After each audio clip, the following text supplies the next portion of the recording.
Well, quick question for you this morning. How many of you love to make decisions? Just quick show of hands. You are a person who loves to make decisions. All right, how many of you prefer someone else make decisions? Raise your hands. Okay, how many of you can't decide this morning which way you fall? Love it or hate it, decision making is a huge part of life. In fact, those who research such things claim that the average adult makes somewhere in the neighborhood of 35,000 decisions every single day. That's a lot of decisions. And that figure just includes the decisions we're conscious of. I mean, no wonder we're absolutely exhausted at the end of the day, right? It is just one decision after another. And of course, not all decisions are equal. What you decide to eat for breakfast does not matter nearly as much as who you decide to marry. Not every decision carries the same weight, but every single decision to some degree impacts your life. You are where you are right now, experiencing the life that you're living because of all the small and big decisions that you have made along the way.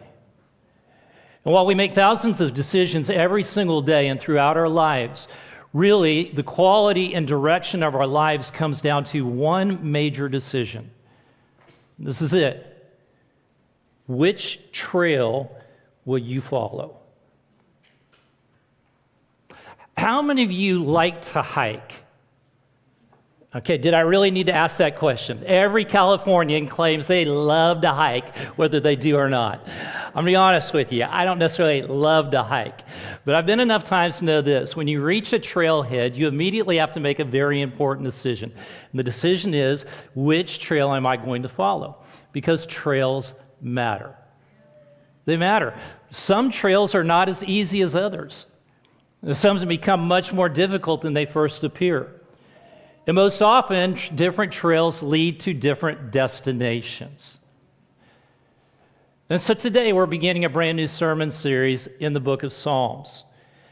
As we find ourselves at the trailhead, Psalm 1, the psalmist calls us to choose our trail wisely. Now, before we jump in and look at these two different trails that he lays out for us, I just want to briefly touch on this entire series. One of the things that I really want you to know about the book of Psalms is simply this, is that the title is Songs for the Soul. It is learning to meet God in every season of life. And over the next few months, we're going to walk with the psalmist through the ups and downs of life. The Psalms are unique in the fact that they give voice to most every human experience. Here we find people expressing celebration over victories and grieving losses.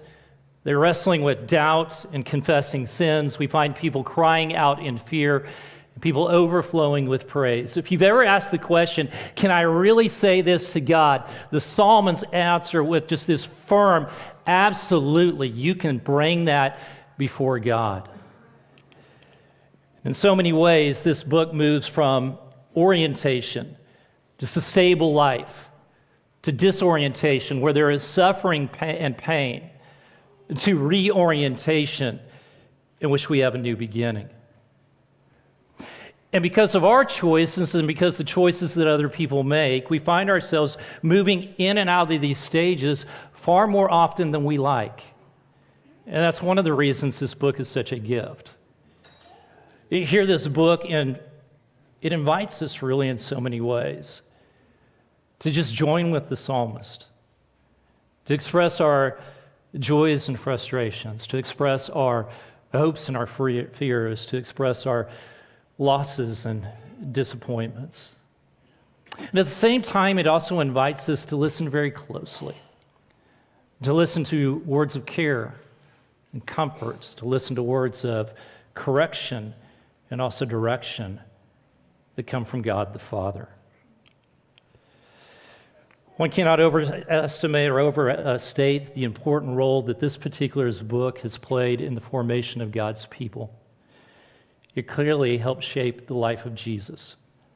Jesus read it, he memorized it, he quoted it, he sang from it, and he prayed it. In the New Testament, the book of Psalms is quoted more than any other book from the Old Testament. Generations of followers of Jesus have been shaped by this book. This book has been referred to as the hymn book of the church and also its prayer book.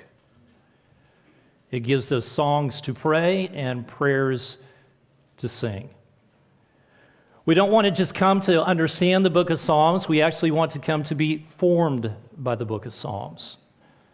And for this reason, every single week you will find a card on your seat or next to you close by that will have the psalm that we're going to look at for that week. And our hope and desire is this, is that you will take that card with you, that you will read the psalm, that you will think about the psalm, that you will study the psalm, that you will sing the psalm, that you will pray the psalm, and you will discuss the psalm throughout the entire week. And fittingly, this book of Psalms begins by talking about formation. Before they teach us how to pray, they teach us how to live. Before they give us songs to sing, they lay out two paths that we can choose to walk. Two paths that lead to very different destinations. One of those paths talks about a path that leads to the life that God desires for all of his people to enjoy and experience. And Psalm chapter 1 and verse 1 begins like this: "Blessed is the one who." The word blessed appears 26 times throughout the book of Psalms. Now, it is used slightly different ways depending on the Hebrew word, but in this particular instance, blessed is not simply referring to an emotion or a feeling. It's not simply saying, you're going to be happy if you do this. It refers to something more significant. It's a way of describing a person who is living under God's favor or God's blessing. It is a way of saying, hey, look at that person's life. That's the type of life that you want to live. That's the type of life that you want to enjoy. And if this is truly the type of life that we want to enjoy, a life under God's favor and his blessing, there are two key decisions, two key choices that we're going to make. The first choice is this, is we're going to absolutely refuse to be shaped by evil. Let's pick up Psalm 1, verse 1. "Blessed is the one who does not walk in step with the wicked, or stand in the way that sinners take, or sit in the company of mockers." Now notice there is a progression here.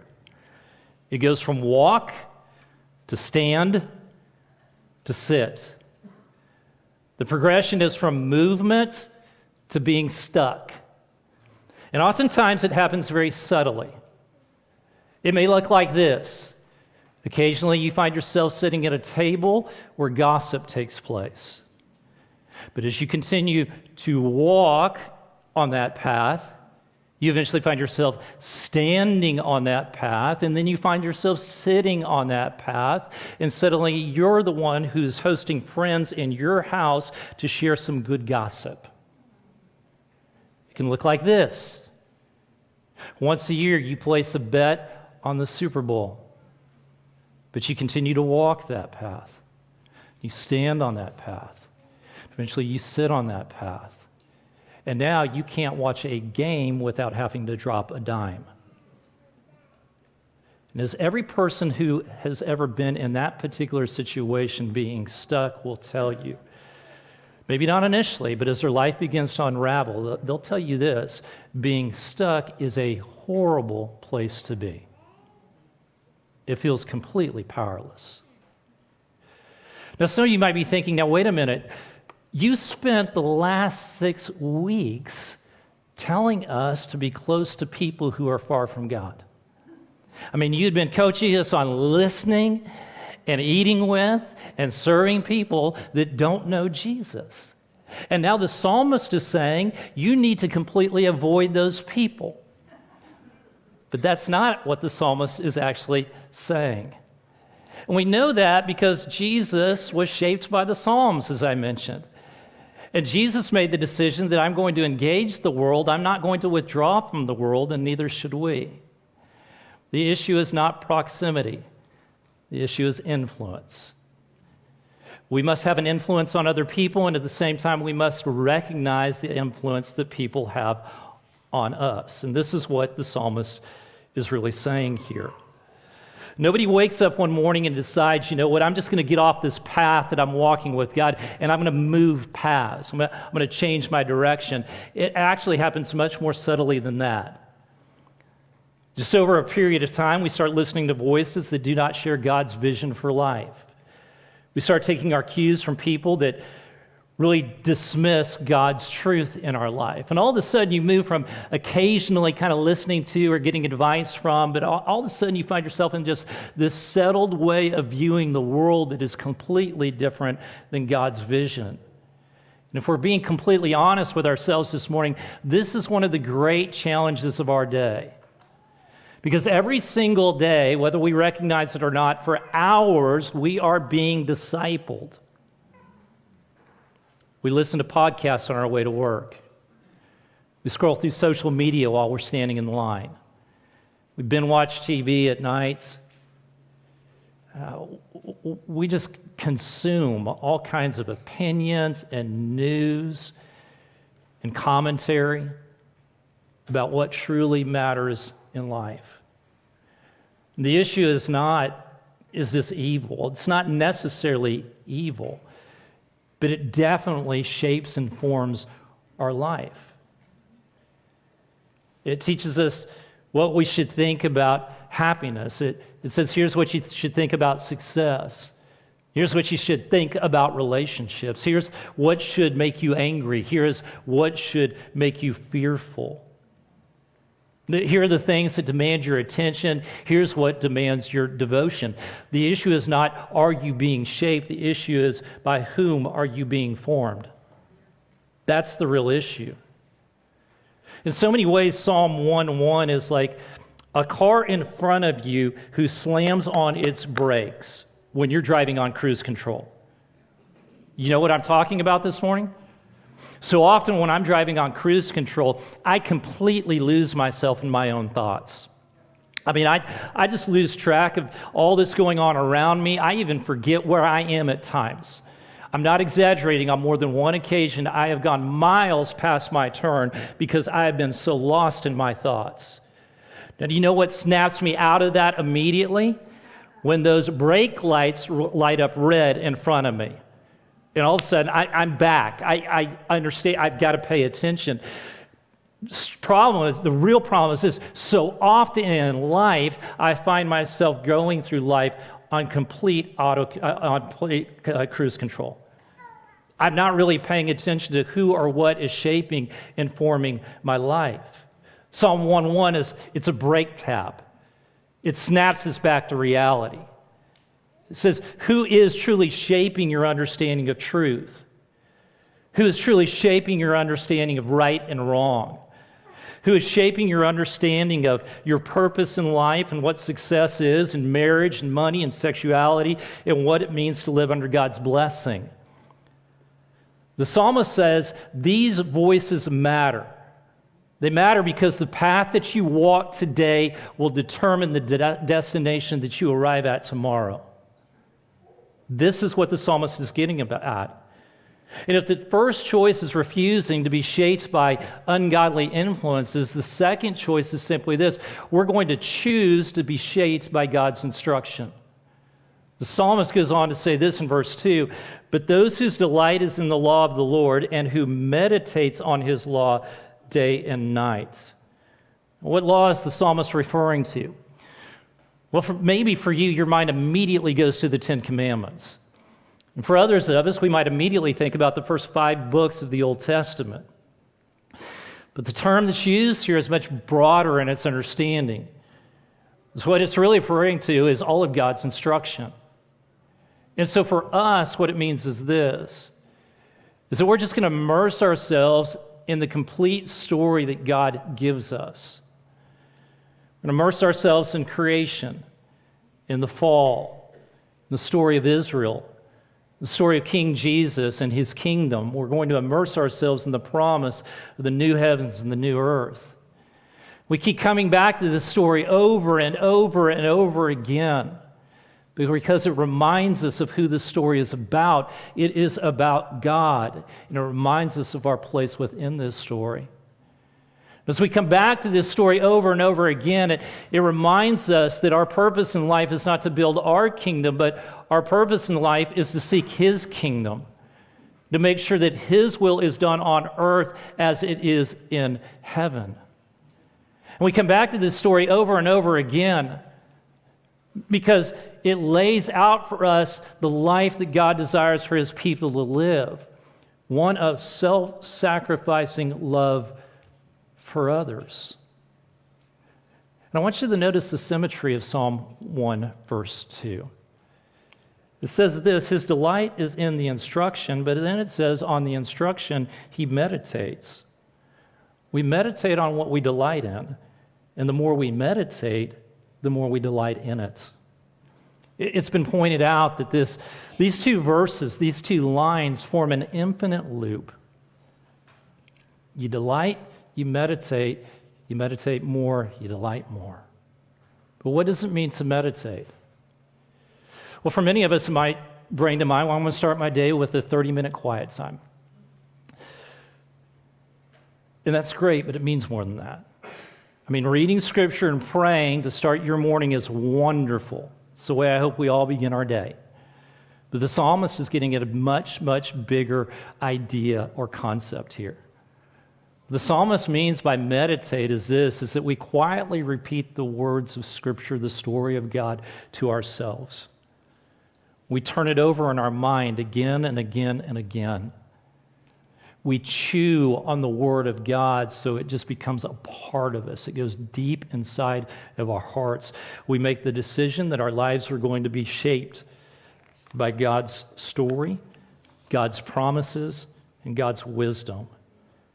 It's going to shape the way that we think. It's going to shape the way that we choose and respond and forgive and spend and love. And how often do we do this? The psalmist says what? How often do we do this? Day and night. You do it day and night. That doesn't mean that you constantly have to be reading Scripture. But what it does mean is this, that God's truth becomes a rhythm of our everyday life.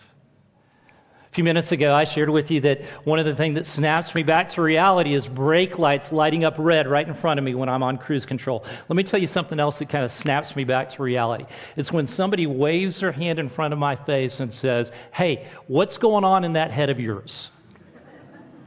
Now, what do you suppose I typically say? Nothing. Because I'm a dude, right? And that's what we say. We say nothing. But the truth is, there is a whole lot going inside of this head of mine. I'm thinking about work. I'm thinking about relationships. I'm thinking about responsibilities. I'm thinking about money. I'm thinking about my future. I'm thinking about all sorts of things. And as I meditate upon those things day and night, over and over again, what do you suppose it produces? Produces fear. Produces what else? Anxiety, stress, worry, self-centered decisions. The psalmist comes along in Psalm 1:1, he says, I want to give you a different way of thinking. What if the next time you got worried, your mind immediately went to the story of God and the Israelites and His care for them for 40 years as they wandered through the desert? What if the next time somebody hurts you, your mind immediately went to Jesus washing the feet of those who would soon abandon Him? What if the next time you started to panic, your mind, instead of going to your fears, went to God's promises? What if your default way of thinking in life is God's story? What might happen then? I suspect what might happen is that we experience more of God's blessings on a regular basis. And I suspect so would the people who are all around us. And I believe that to be true based on what the psalmist writes next. Verse 3. That person is like a tree planted by streams of water, which yields its fruit in season, and whose leaf does not wither. Whatever they do prospers. One of the things the psalmist is doing is giving us this image that's reshaping on our understanding of the good life. The world tells us that the good life is what? It's success. It's money. It's prosperity. It's pleasure. It's possessions. The more you have of those things, the happier you will be. But the psalmist counters with a very different picture. He doesn't give us the picture of someone powerful. He doesn't give us the picture of a politician. He doesn't give us the picture of a celebrity. He doesn't give us the picture of a billionaire tech bro. Instead, he gives us the picture of a tree planted by streams of water, healthy enough to produce fruit. Which raises an important question: who is that fruit for?